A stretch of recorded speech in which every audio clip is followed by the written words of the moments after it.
Hello, and welcome to the Slayin' It with Shawna podcast. Keep slaying it. If you're looking for someone who's raw, unfiltered, and authentic, you've come to the right place. And now, let's get started with your host, Shawna Martinez. Keep slaying it. Wow, awesome. Okay, hey, Shawna Martinez. Hi, Jordan. So we are here, episode number 3. I mean, I feel like we're getting better at this. Yeah. We even have this is the 3rd episode, and as you notice, it's like the 3rd different backdrop. We've been trying some different things out, so just bear with us. This is probably, actually, I know this is going to be our final area to do podcasts. Mm-hmm. But so one of my clients, for those of you who don't follow me, I'm a real estate agent here in the Dallas-Fort Worth area. And so one of my clients actually does a lot of the design for model homes in the DFW area for builders. And so I reached out to her and said, hey, I really want to have an awesome space for podcasting. And so we have this extra space in our house, and it's not being used at all. My Peloton's going to go in here as soon as it gets delivered in like 2 weeks. But we can just put it in the corner. It's fine. But we're going to have this whole area. It's going to look great. Yes. So look forward to that. I'm excited because now it's like I got a studio. It's like legit. It's like official. So then we just need to make sure that our podcast is something people want to listen to. So the first couple episodes we did, the first one was in our office. And it was just, the first episode was just about, right now we're dealing with the COVID-19, the quarantining, self-distancing situation. And it's been, 5 or 6 weeks now? Oh my gosh, feels like forever. Yeah, so life is different. So it's kind of weird doing a podcast right now because we're not able to go out and experience things, but then it's kind of like this is the perfect time to do it because then you can talk about all the topics that you've always wanted. And we can experiment with it. It's awesome. Yeah. So today we want to talk about diets. Yes. So for me, like again, if you follow me, you kind of know a little bit, but I've been on a diet. I joke around and I say pretty much since I've been born, but I do remember being on a diet for the first time when I was like in elementary school. Oh my gosh, seriously? Yeah. Wow. It's the ugly D word. Yeah, no one likes that. No one likes it. So we'll go through and we'll talk about some different diets, and then I'll tell you what I'm doing now. It's not a diet. What I'm doing now is not a diet. So since I started out dieting, I remember being on Weight Watchers when I was like a teenager. Yeah, my mom actually did that. And that one's kind of cool because, you basically could eat whatever you wanted. You just had to stay within these points. Mm-hmm. But what I figured out very early on is I don't like keeping track of stuff. Yes, that's the hard part for me too. So anything you have to log. So then like everybody uses like MyFitnessPal. That's what I'm using right now, and we'll talk about that later. So full disclosure, I'm one of those people, like I will try if people are selling it or people are talking about it or people are using it, I'm one of those people like I always want to fit in. Yeah, try it. Always. So I have invested, bought, not used every single thing you could probably think of out there on the market. Mm-hmm. If it's out there, I've tried it. I've done it. You can ask my husband. Our bank account has suffered. Yeah. Maybe don't ask him. And the scale I'm telling you right now, the scale has not reflected the amount I have invested in the diet industry. And it's like one of the biggest industries in business is dieting because we're at an all-time high for being obese.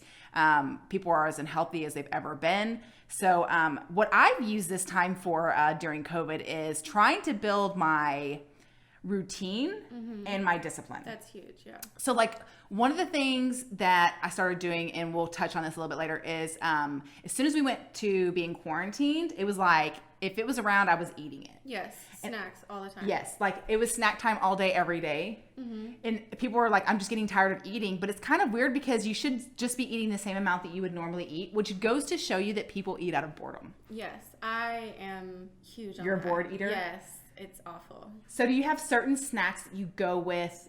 What are like your go-to snacks? And she's a pretty healthy person. So I'm asking this because I want her to be honest. I want to feel better about the crap I eat. Okay, so I love like pretzels and hummus. I'm like, give me all the donuts. And she's like, I eat pretzels and hummus for my snack. I mean, so when I go to the grocery store, I just know that I'm a boredom eater. So you take that in consideration when you buy? Yes, but I do accidentally order cookies to my house. Accidentally. I accidentally did that twice 2 weeks ago in the same week. Somebody delivered them, and then I was like sitting there at 8 o'clock, and I wanted a chocolate chip cookie, but I didn't want to make them, so I ordered from Tip Streets. Yes. That could be the best, worst thing ever to come is Tip Streets. I love them. Oh my God, they're so good. They're really good. And I like chocolate chip. So I'm more of like I'm a texture person. So anything that's like kind of warm and gooey is my thing. Anything that's like crispy or dry, I'm not going to eat it. Like I'm not an oatmeal lover. I don't like. So for your snacks, are you more of like a sweet or a salty? Sweets for sure. I could care less if I eat a chip, but if there are cookies in the house, I'm going to eat them. And we have a 2-year-old who I've gotten to where he likes the same snacks I do, which are like donuts and chocolates or chocolates, as he says. And so he eats that stuff too. And so I keep it in the house for him because I'm like, I want my baby to have what he wants. But then I find myself snacking at it too.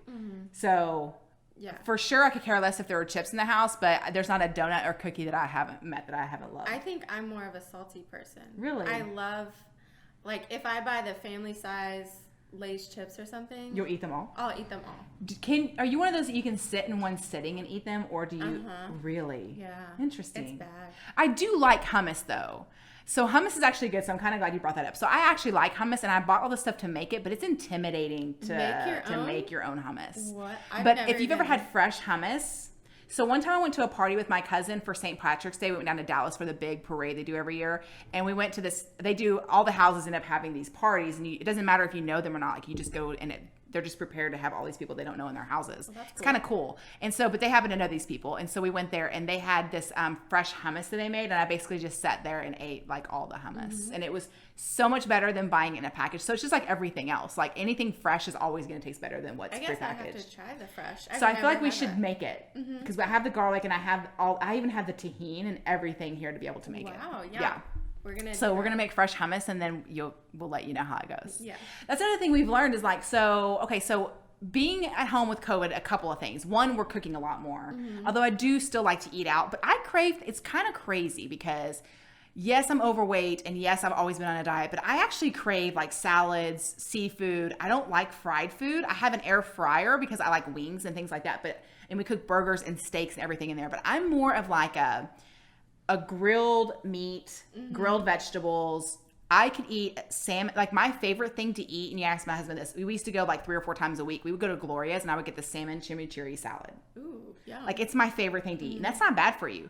So what I've learned is that it's all the other crap that I eat that's bad for me. Yeah.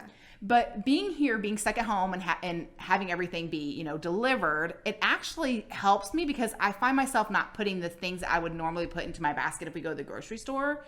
Because we have a list, and I just stick with the list. Same here. Like, if I have to go to the grocery store, I make sure I have my list, I'm prepared, and then I'm in and out.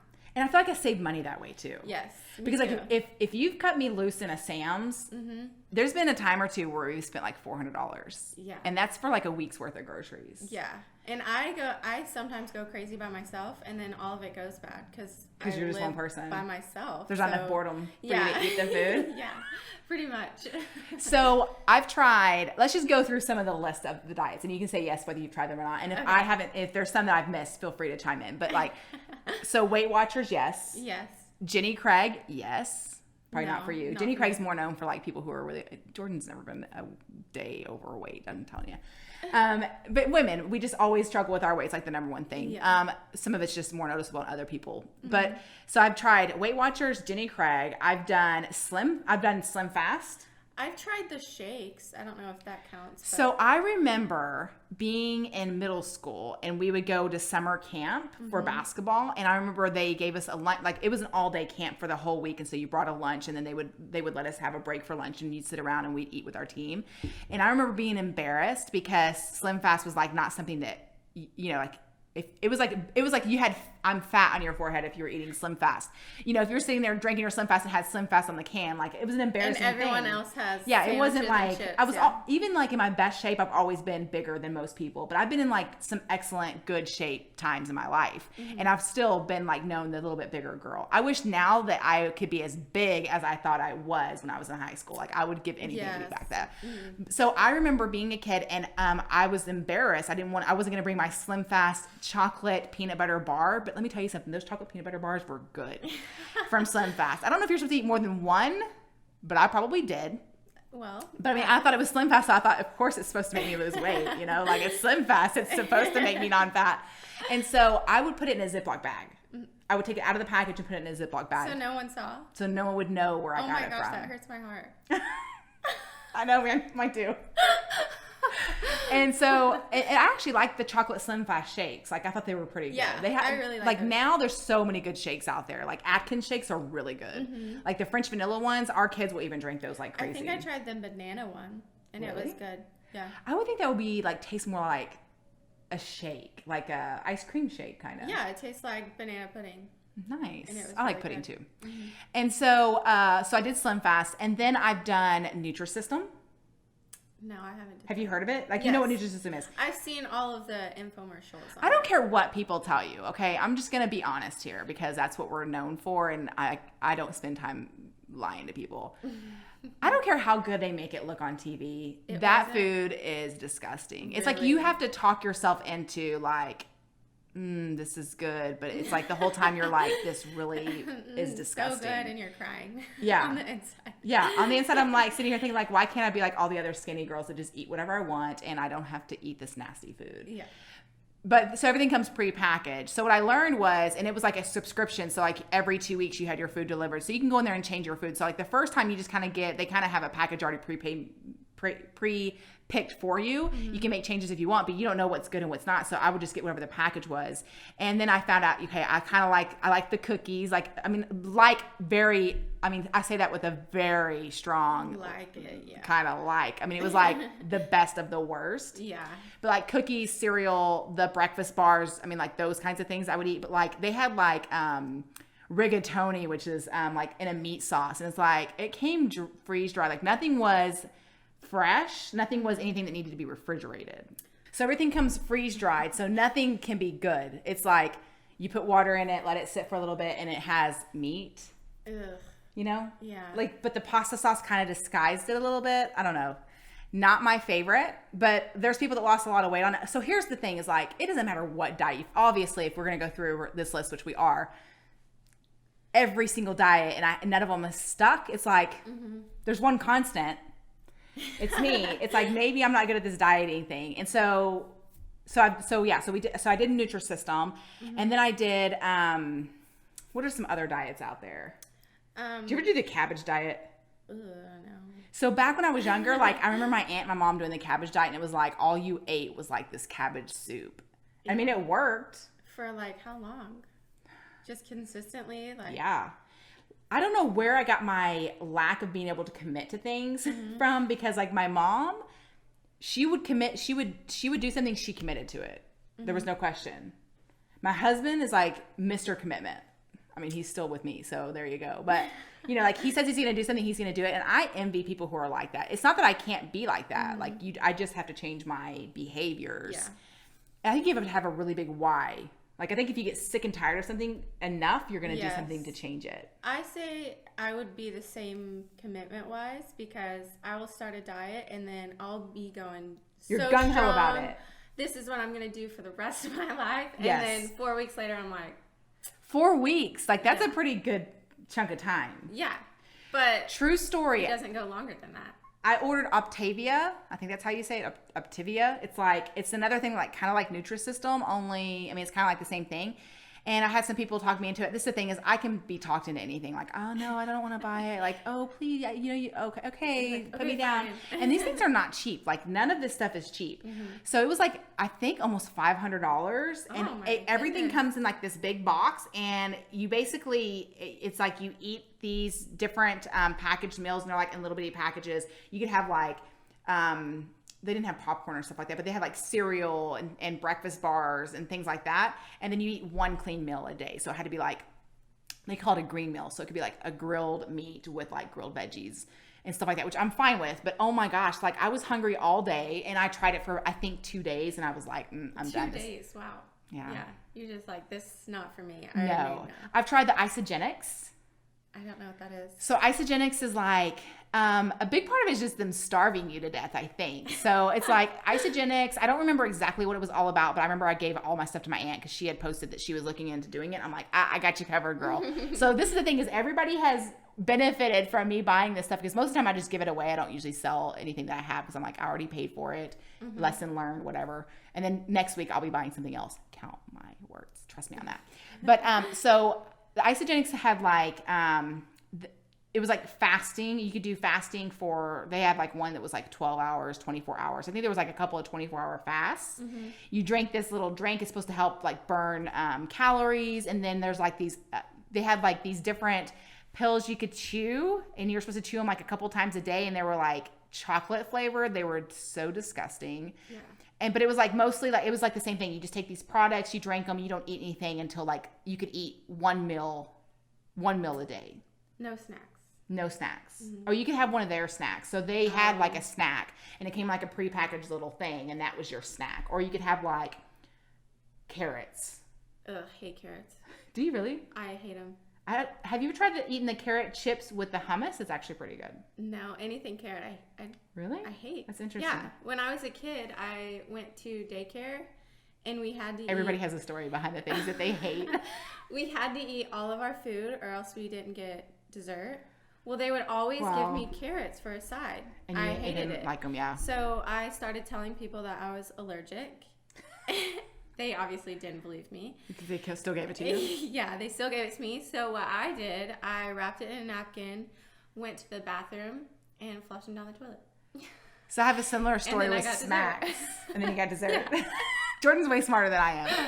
So my stepmom's going to kill me for saying this story, but it's true, Jeanette, is that I cannot stand Smacks cereal. You know, like the cereal that is like the spokesperson or like the logo guy is like a frog or something? Yeah. So, I mean, I get it. There's a lot of kids. Like, there was like 5 or 6 of us. And so there's a lot to feed. So it's like, you know, they fed us with like the cheap stuff. So they would buy like the big bag of Smacks for breakfast. And this is the thing is I never expect anybody to make anything for me. Like, I didn't want you to make anything extra or buy anything extra for me. I just did not want to eat that for breakfast. So I was like, look, I just won't eat breakfast. But it was like in their house, you know, every house has different rules. And so at their house, it was like whatever they had on the table, whatever they made or gave you, you had to eat it. Well, I really hated Smacks. Like disgustingly. Like I could not eat them. Yeah. And so she would say, no, you have to eat them or you can't get up and go play or whatever the situation was. And I remember like a couple of days this had happened. And finally I ate them and then I threw them up everywhere. Oh no. I think I got in trouble. For throwing up. I think so. I don't want to put her on blast, but I'm pretty sure I got in trouble for that. But this is the thing, and the same thing with grape juice. So like I had a babysitter once that used to make me drink grape juice, and I kept telling her I don't like grape juice, and she kept giving it to me anyways, and it was the purple grape juice, not the clear grape juice that we're used to today. And I threw it up everywhere, and I got in trouble for that too. I mean, I like the alcoholic grape juice.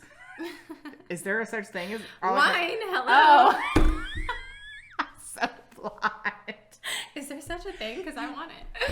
So yeah, but you're smarter than me. So you don't like carrots. So we all have that thing that we don't like our textures or whatever. But so I've tried the Isagenix. I tried all that. And then I did. So when I turned like 34, I don't even know. I decided, and I was always one of those people like, I'm never going to get weight loss surgery. Like that's the lazy way out. First of all, let me tell you something. It's not, and it's expensive. It's painful, and it's hard. Yeah. So here's what I would tell anybody thinking about getting weight loss surgery. Just a little public service announcement is if you're not mentally prepared, like if you think you're going to go get this weight loss surgery, it's going to change everything. You're never going to have to be on a diet again. And it's going to be a one-stop shop for all of your weight problems. Do not get weight loss surgery.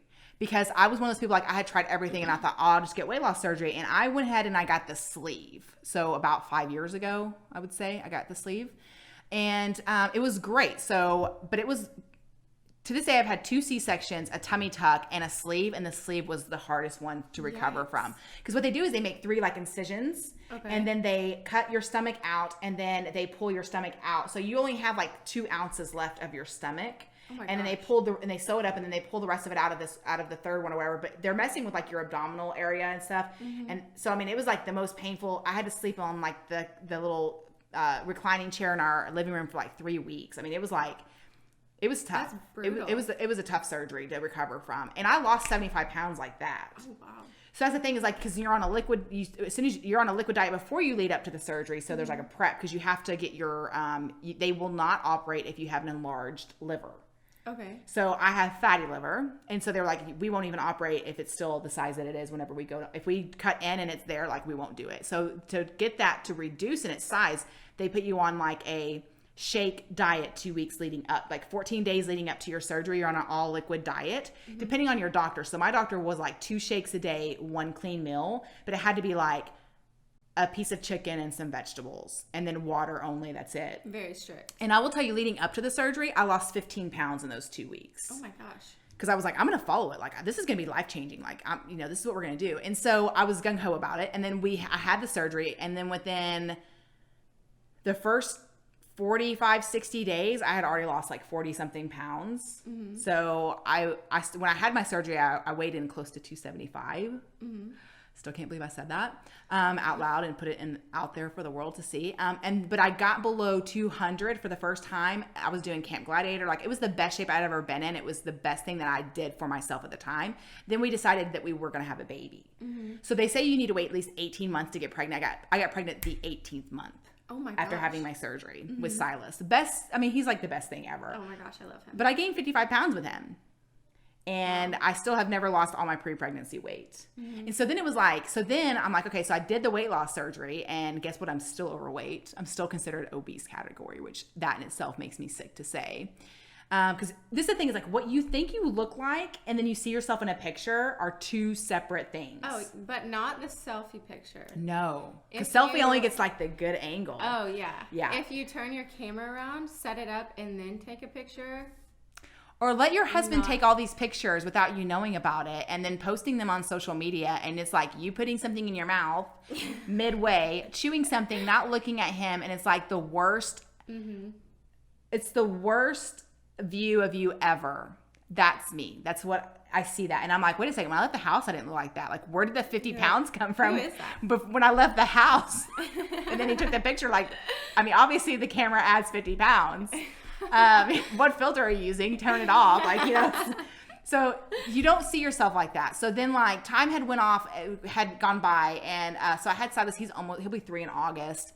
And so then I was like, I just wanted to have confidence. Like, so for me, it's like I'd had 2 C-sections. I'd gained a lot of weight, lost a lot of weight. So I had a lot of like sagging skin and stuff like that. So it was like, I just wanted to feel good about myself. Like, if this is where I'm going to be weight-wise, somewhere around here within 10, 15 pounds, whatever, I just want to be comfortable and confident in clothes that I wear. Yeah, everyone should. So for me, it was like, I didn't go get a tummy tuck for any reason other than the fact that I just wanted to look good in whatever clothes I was wearing. And so I got the tummy tuck. I still love it. I still have a very flat stomach, but they took 9 pounds of skin off. Wow. And I have not lost a pound since. Wow, that's crazy. Yeah. But I feel good. Like, my clothes fit much better. And it's like now, so then it's like, it comes to the point where it's like, okay, speaking of like just current day time, I've been through all of these different diets, and it's like, that's the thing, is every diet works. Like, it's almost like what they say at the AA meetings. It works if you work it, kind of thing. Yeah. Every diet works if you do it. The problem is there are so many fad diets and stuff out there that you cannot sustain over long periods of time. Yes. So what I have learned is, like, I feel like as I get older, I get more self-aware. And so what I have learned is, one, I don't like to track and measure stuff. Yeah. So you use MyFitnessPal, and are you good about tracking your stuff? So during quarantine, I'm not. Why is that? Because now you have more time. I just feel like it's such a hassle. It's so annoying. But when I do it and when I stick to it, I can tell a difference. Because you're committed to it and you're doing what you're supposed to be doing. If I have to track something, I'm going to make sure it's worth tracking. If that makes sense. But if I'm not tracking, then I'm they say, so I'm in coaching for real estate because I take it very seriously. And that's another thing, is I have a coach for everything. I have a health coach. I have a real estate coach. I probably have a life coach out there if I'm being honest. So it's like, I feel like things that are very important in my life, I have somebody that's better at it than I am, teaching me how to be better than I am. So I do think that that's a huge thing, is making sure you have the right people that surround you and encourage you. But so in real estate, they say everything that you track and measure improves. Anything you track improves. So then it's like, so what if I took, so here's the thing. So in real estate, I do very well in real estate with my business. Now I'm always trying to improve. That's the thing, is I'm ever evolving and I'm always improving. I'm never backtracking and doing bad. I always just push forward and go forward. because I build the disciplines and the commitment to do well in my business. So then I thought, well, what if I took that and I did the same with my health? Because here's the thing is, and Tom Ferry is the coach that I'm with, and he actually told me himself, he said, what does it matter if you're doing all this business and you're making all this money and you're doing all these things financially and business-wise, but your health is shit? Yeah, that could be an issue. Like, what does it matter? Mm-hmm. If your family life is crap and your health is crap, then what are you doing all of that for anyways? Mm-hmm. And it's so true. And it's like, sometimes you just need somebody to kick you in the gut, and that's kind of how he is. And so I like being surrounded by people like that just kind of tell me like what's the what. Mm-hmm. Yeah, because I mean, like, that's how I operate best. Mm-hmm. And so I had been reading books and listening to things about intermittent fasting. Yes. Okay, so I don't know much about it. So I'll tell you what I know about it. So I'm not going to get all into the things, like everything that it does, because I'm not a scientist and a doctor. I'm just a person who watches other people. They're very successful. Like, I've done keto too, so that's another one, is keto. Yes, but I can only eat so much meat and cheese. It's like, I'm done. Like, yes. I like my pasta. I like my carbs. I like my potatoes. Oh my God, I love my potatoes. And alcohol. I mean. Yeah, that too. Oh my God, don't ever tell me I can't have alcohol and be quarantined with 4 children, running a business and moving. Yeah, not gonna Give work. me all the alcohol. So keto didn't work for me either, but that works for a lot of people. And I know people are very successful in it. So I think it all depends on your needs. So what I did was I really said, okay, let's get honest. So I had an honest conversation with myself, and I said, what is it that I'm committed to doing? And what I'm committed to doing is, one, not overcommitting anymore, because I'm usually an all in or all out kind of person. So it was like, I'm going to work out twice a day for 100 days straight. And it's like, first of all, I haven't worked out once in like 3 months. Like, so what makes more realistic goals is what you need. Yes, because then whenever you start building small goals and you hit them, it builds your confidence, because all you're doing is breaking promises to yourself. And when you do that, you actually lack credibility with yourself. Yes. And so I feel like it's like with anybody else. I don't want to overpromise and underdeliver. Mm-hmm. Especially to myself, which is, I mean, my body is very important. My health is very important. I'm only going to live here once and be alive. So it's like, I need to do something. So what I said was, okay, so I'm committing to something. I just didn't know what it was. But then when I started looking into intermittent fasting, I thought this kind of makes sense to me, because like back way before, like years ago, 56 years ago, people didn't eat 3 to 5 meals a day. Like, they were out ranching and farming, and they would eat breakfast or whatever, and then they would come in, they'd eat dinner. Like, they ate 2 meals a day, and they were like, they didn't have obesity issues and stuff that we're having now. They didn't have all the processed food and everything. A lot of that has to do with that too. But the biggest thing is we're not moving our bodies as much as they used to, and we're eating more than we ever have. So it's like, okay, so what can I do to stop that? One, I can start moving my body more. So it's like I started committing to getting up earlier. So we take daily walks. Even if it's a 30-minute walk, it's something. It's better than 30 minutes of sitting. So we do that. I'm getting a Peloton in a couple of weeks. I'm committed to doing that. And I have a whole group hold me accountable for that. So then it comes down to like food. Okay, so what am I committed to with food? Well, I thought that intermittent fasting was the most attainable for me long term, because I didn't want it to be like a short term, let's lose a bunch of weight and then I'll jump off and then I'll go back to my bad habits and then I'll just gain all the weight back. So the reason why I like intermittent fasting was this, is one, it doesn't restrict anything that you eat. Like, you can eat whatever you want. If I want to break my fast with donuts and chocolate cake every day, I can. I'm not saying do it. I'm just saying you can. But there's this book out there called Delay, Don't Deny. And I read that one. I also read The Obesity Code. And both of them talked about the same thing, is like, you're just pushing it out when you eat. And the reason why you do that is because your body needs time to process the stuff that's already in your body. We don't need that much food to be able to keep our bodies going and to be able to sustain energy. We're actually hurting ourselves by all the sugar. And it's like, and it allows your sugar levels to actually get where they need to be. And it helps with people with hormone issues. And I know I have hormone issues because I've done hormone therapy and everything else. And it's like, I know I have those issues. So I like intermittent fasting because like, you have to play around with like the hours and the times and how you want to do it. It all depends on you. There's some people who do like 24 and 48 hour fasts. I'm not there. I don't know if I'll ever be there. I don't even know if I want to be there. Yeah, that's rough. You have to have a lot of determination for that. So I'm in this group called Delay, Don't Deny, which is based on the book. And these people will post these pictures, and it's like, and I start doing the math, and I'm like, wait a second. And I look, and it's like they started 5 and 6 months ago, and they've lost 60, 70 pounds. Wow. And all they did was they still ate whatever they wanted. They had hamburgers and fries every day if they wanted to. They just did it in their window. And the people who were most successful, they do what they call OMAD, which is 1 meal a day. Okay.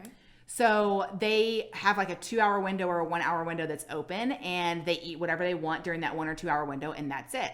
And people who are doing fasting, not only are they losing weight and keeping it off because it's sustainable, because again, you can eat whatever you want. We've had this conversation because we're like, if you could choose being on a diet and eating all day, it's nothing you want, but you could not eat for most of the day and have one meal you really want. Which one would you choose? Like, I would rather eat what I want. Yes. So if it's a steak and mashed potatoes and a margarita or whatever, like, count me in. Yeah, count me every day. Count me in. And so what I noticed is the people who were very successful were doing the 1 meal a day. But I think you need to work yourself up to that. But so you go into ketosis. So you're not even doing the ketogenic diet, but your body goes into ketosis. So where it's burning fat now instead of sugar for energy, and you get a lot more energy. So what I've noticed is I sleep better. I wake up early in the morning and I'm not tired. I don't take naps throughout the day anymore. I used to be like a 3-hour a day nap person. I would put it in my schedule. Yes. And now I don't. Like, now I can't even lay down and take a nap if I tried. Wow. I feel like I have a lot more energy. And what I've noticed the most about it is everybody's posting about how much weight they've gained during this quarantining time because they've been at home doing nothing but eating. So what I did was I was like, I am not going to do that. So I actually increased my fast time. So I usually go 12 to like 8, and now I do 12 to 7. So like I will break my fast at 12 o'clock, but like right now it's 1:30. I just had a shake at like 12. So now I break my fast with a shake, and then I'll eat one meal. So that means you can't eat after 7. Correct. Okay. And then during the times where you're fasting, and it's a clean fast, so it's like black coffee, water. Now I do put a little bit of half and half in my coffee. It goes both ways with people on that. They say if you go over a certain amount of calories, then it breaks your fast. For me, it works. I went from having like sugar in my coffee to not having any sugar, and now even if I try to put sugar-free creamer in my coffee when I'm not fasting, I can't. I don't like the taste. It's too sweet. So can you change your time? So say that I like to eat later. Yeah. So can I start at 1? Yeah, absolutely. So I know some people who like to eat breakfast, and they like to eat their breakfast. So at breakfast time, so they'll do their fast. Like one of my friends who does Camp Gladiator that I am good friends with, she tells me that her fasting times is when my eating times are. Okay. She stops eating like at 2 in the afternoon. Interesting. And she fasts. So I like to fast. And the reason why I chose when I did was because I knew there would be some sort of an adjustment, and I wanted the majority of my fasting time to be when I'm sleeping. Because that counts. So why not? You're sleeping anyways. Like, why not have that count towards your fasting time? Right. So then, like, I usually cut it off like around 7:30 at the latest. Definitely not past 8 o'clock. I'm not eating past 8. And then, you know, like, it depends on what I have going on during the day. If I'm on an appointment or something, then I eat a little bit later. But my usual non-fasting eating time is 12 to 7. Wow. I think I might try it. I just like it. Like, I have a lot more energy. I feel like I feel a lot better now. To be honest, I haven't lost any weight, and that's the part that kind of frustrates me. But if I'm looking at it, I don't drink enough water. So there's a lot of things that go with it. Like, they call it having the swoosh, where like all of a sudden you'll lose a bunch of weight, but you have to drink a lot of water. And they say that with any diet anyway. So when you're not fasting, you have to drink. You should be drinking tons of water all day, every day. Okay. So like my idea of drinking water is like, I have these lift-offs from Herbalife, and I put them in my water, and like I count that as water. I'm like, that's my water. But it's not really. Like, I need to drink regular water. Yeah. And so I need to be better about that. So I think if I drank more water and I keep doing what I'm doing, I would probably see the scale go down. So a lot of people say that if you have a cool cup, you drink more water. I'm one of those people. Like, I think that if you have a pretty cup and a pretty straw, you're more inclined to drink more water. Yes. So like, if I don't like drinking bottled water out of bottles. If I'm at home, it used to be I would put it in a glass mason jar and drink it. And I only like ice water. I figured I only like ice water. And so I'll drink it out of a mason jar, but it has to have a straw. Yes. So we had these glasses, these cups made. Yes. They're shaker really bottles, actually, but you can use them as cups too. And I have a whole bunch of different ones, not as much as she has, but I don't know. It just makes me, I don't know. I like drinking my water. Yes, they're from Ice Shaker. I have Shark Tank. Yes. I have about 8 of them. In every single color you can think of. Yes. Yeah. And I love them. Yeah. And so what I find is I drink more water when I have pretty glasses. Mm-hmm. Yes. I don't know. It's just me. So I would say if somebody's looking to start a diet, intermittent fasting is definitely something to look into. So is ketogenic. So is the keto diet. I know a lot of people are going plant-based. Mm-hmm. So I have a friend who went plant-based and actually went to a conference back in January before this whole COVID thing started, or that we thought started, was not here yet. And she was plant-based. So I was like, she was my roommate. So I said, I'm going to support her. I mean, it's not going to hurt for me to be plant-based. And I actually did pretty good. Mm-hmm. I mean, like, I didn't eat any meat while I was there, but like, I like seafood. Like, I could do without red meat. I only want a steak every once in a while. I'm more of a salmon, fish, shrimp. So she does seafood and plants only. She doesn't do seafood either. She is 100% plant-based. Did she say how that has affected her? So she did it because she had some health things come up. And so she, you know, like anybody who has any type of like cancer scare, anything like that. I mean, if you've watched the documentaries, ketogenic also does really well for those kinds of things. I will tell you this. If I went to the doctor today and they told me, and this is the sad truth about it, is that it would take something like this. But if I went to the doctor and they said, you have cancer, which is like my number one fear, which you think would be enough for me to change the way that the things I'm putting into my body, I would 100% go either plant-based or ketogenic that day. No question. You're right. Because I have seen the stories and the evidence that says that these things help fight these diseases and stuff. So it's like, for me, it would be no question. I would go to that. Yeah. But I'm not going to go to that willingly not for no reason, because it's important what you put in your body. But I mean, and this is the thing is, when you're not fasting, you don't have to eat like crap. Like I could eat my fish and vegetables. I mean, I think my thing is like I said, I don't want to overcommit and under deliver with myself. And I don't want to say that I'm going to do all these things and not do it. So it's like, I'm taking baby steps. So for me, it's about building the discipline of just making sure I'm only eating during my fasting period. Once I get that done for a couple weeks, okay, check, I'm done. Yes. Then add to it. Also, I feel like you shouldn't go on a diet because you hate your body. It should be because you love your body. And good point. Yes. Great point. And you would definitely be more committed to it if you look at it from that So standpoint. I read books all the time. And by read, I mean like Audible and stuff like that. Because I call it my Yukon University, because it's usually because I'm in my Yukon or my Jaguar. So, and I'm listening to books. So we call it, whatever, car university. But I listen to a lot of Audible books because if I'm driving, why not be learning? And so they say, instead of saying things like, oh, I can't eat chocolate, what you should say is, I am going to be healthy. I'm going to feed my body with healthy things today. Or like, if you want to be a healthy person, instead of saying things like, it's all about your perception and your mindset. 100%, I think, with everything in life. Agreed, yes. But very much so pertains to your health and fitness and things like that. So it's like, for me, it's like, instead of saying, oh, I want to be a healthy person, or I'm not a healthy person, you could say, I'm not a healthy person yet. Or you could say something like, I am a healthy person. It's like having those affirmations and speaking to yourself before you become that person helps you become the person you want to be, if Definitely that makes any sense. Mindset, yes. So then it's like for instance, I remember when I was doing Camp Gladiator, like nobody's business. Like I always say when I used to, because I fell off the Camp Gladiator wagon, and now I'm afraid if I go back at this point, I will literally die. Even though my trainers are like, you should come back, we miss you. Like I was gung-ho 4:30, 5 every single morning, 5 days a week, going to work out at least. And it was the best shape I've ever been in. But it's really hard. It is hard. And again, it's in my mindset. Like it's just, I'm not there yet. But what I would do is I hated burpees, and I was really bad at them. But it was something we had to do. It was like we had this fitness test every single month or whatever, and you had to do burpees and run. And it was like I got tired of dreading doing the burpee. Yeah. So then I said, you know what? I'm gonna make the burpees my bee. Like I am gonna be so good at burpees that when they say burpees, I'm gonna be like, how many? Right. Like, and when I did that, guess who got really good at burpees? You did. This girl. Now, ask me today. Can't do it. Not yet. Can't do it yet. I can't do it yet, nor do I have any desire to do it now. So, but it is 100% about your mind. If you change the way you think about things, it's amazing how it changes how you operate your life and your business. Yes.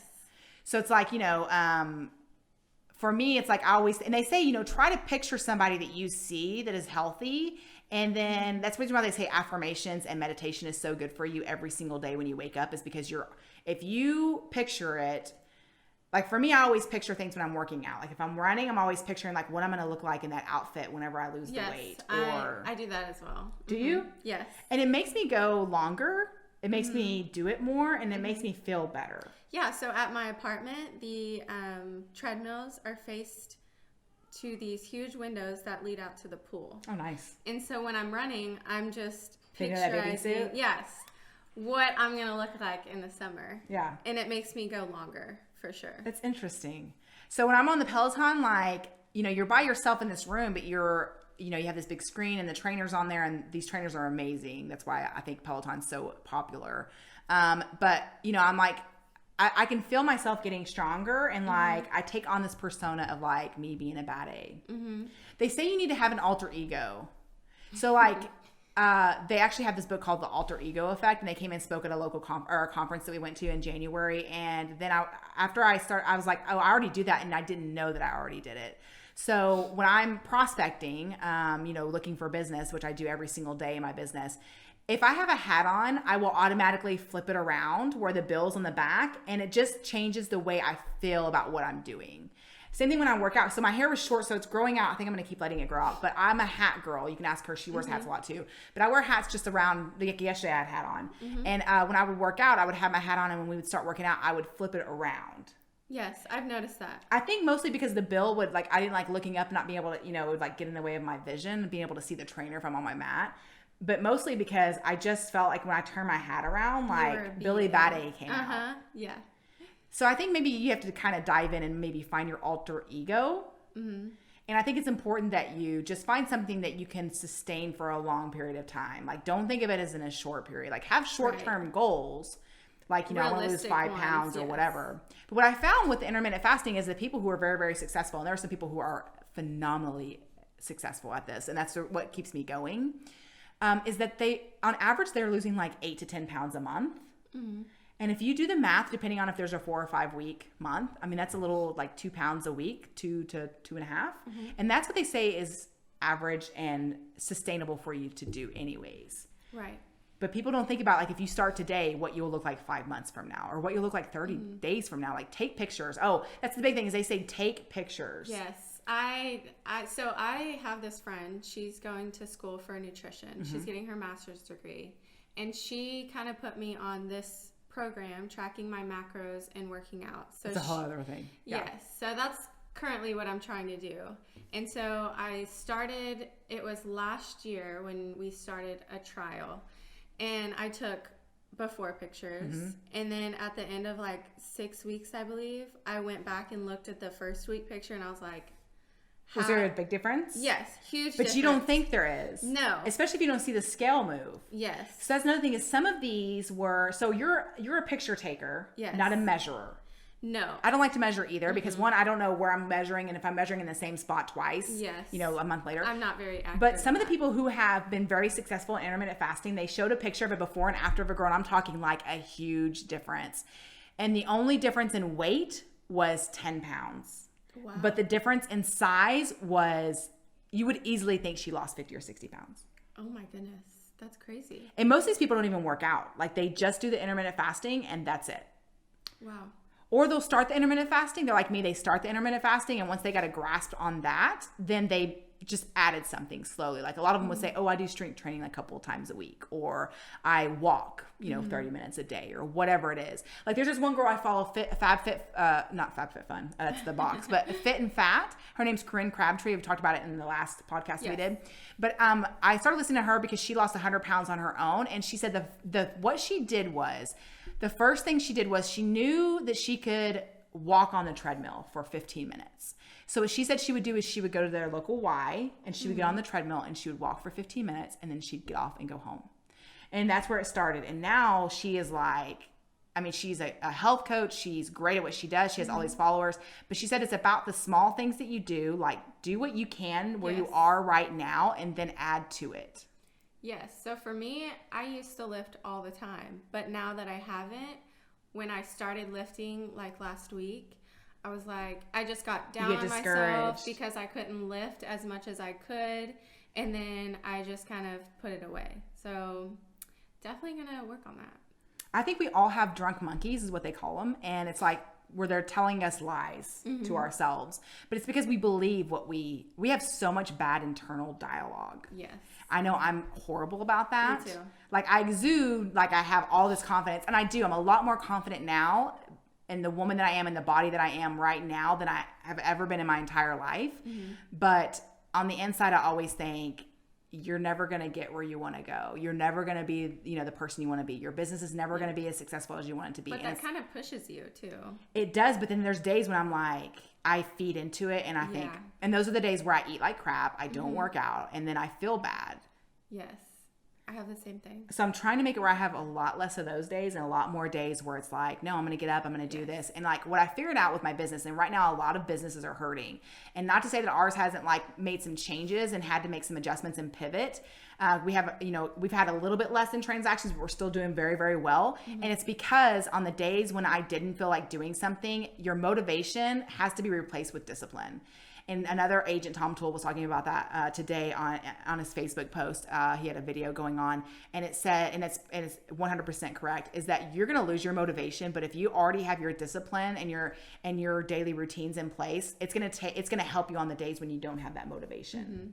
So it's about finding that. So I would say, stop dieting and find something that you think you can stick with long term, one that makes you feel good, that's not going to be a huge like shocker where you're having to take away a lot of stuff that you like, because if you don't like what you're doing, you're not going to stick with it. Yes, just be realistic with yourself. Yeah. That's a huge part of it. And today I'm going to take a before picture, and then 30 days from now, we're going to discuss it. Okay. And I want to look at the pictures and see before and after what it looks like, because starting today, what I am committed to doing is staying within that window. So usually like one day a week I'll take off. It just depends. Like maybe it's like a Saturday or whatever, but it's just because I wake up and I'm like, I'm hungry. But whatever. So I'm committed to, from now, for 30 days, not eating outside my window. And I'm going to do one shake. I've already talked to my husband about this. And I tell this because when I tell people things, I tend to stay accountable, because I have people going, trust me, if you want to be accountable to something, you want to stick to something, tell your kids. Because there was one time when I said, oh, I'm not doing that. I'm telling you guys because I need your help to stay accountable. And they were like, a week went by and they were like, why are you eating that? Didn't you tell us you weren't going to? I'm like, You're like, oh. Tell your kids if you want to be held over the fire to something, trust me, nothing will hold you more accountable than your children. Yeah. And nothing will make you feel like more of a jackass whenever you tell your kids you're going to do something and you don't follow through with it. Yeah, I'm going to start telling your kids. They're great for that. They're not great for a lot of things, but they're great for accountability. So starting today for the next 30 days, I'm going to do one shake, and it can be whatever shake you want to do. You feel free to join us. I'm telling you, like, join us for our goal here, but I'm going to do one shake a day, and then I'm going to do one meal, and whether that's clean or whatever, I'm just going to do it. So maybe commit to like one vegetable with whatever I'm going to be eating or whatever. But alcohol, I'm going to drink it if I feel like it. But sometimes I go through and I don't feel like drinking, or I'll pour a drink and I'll drink like 2 sips of it. You can ask my husband. I'll pour a soda. Like, I'm not a soda person. I'm a sweets person, which is another thing though. Since I started the intermittent fasting, yes, I eat cookies and stuff, but it's more out of habit. I do not have cravings for it. Oh, that's good. That's a good sign. It's a huge good sign, because usually whenever you have any other diet, you deny yourself from having it. It's like you want it more. And with this one, it's like, I know I can have it, but like, I don't want it. Yeah. But I just, out of habit. Yeah. I don't know. So for 30 days, I can't wait. So in 30 days from now, we're going to come back. We're going to talk about this, and who knows? Okay. So for I could be eating my words. Yeah. Hopefully not. Drinking my soda.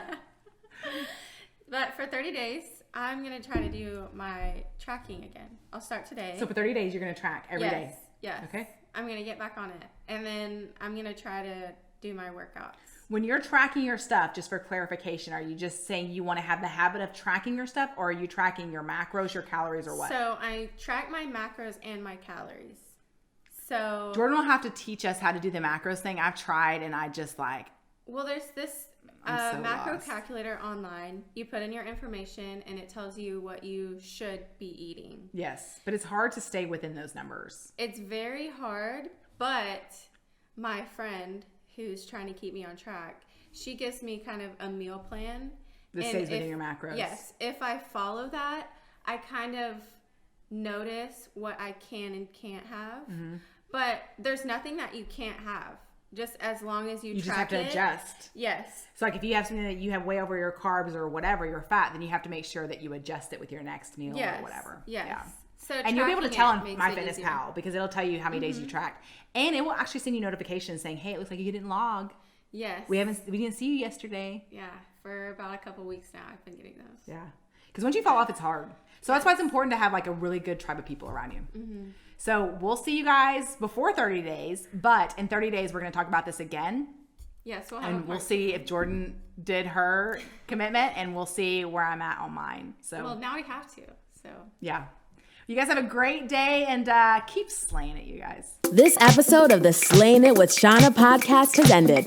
Don't forget to rate and review so we can continue to bring you the best content. Keep slaying it.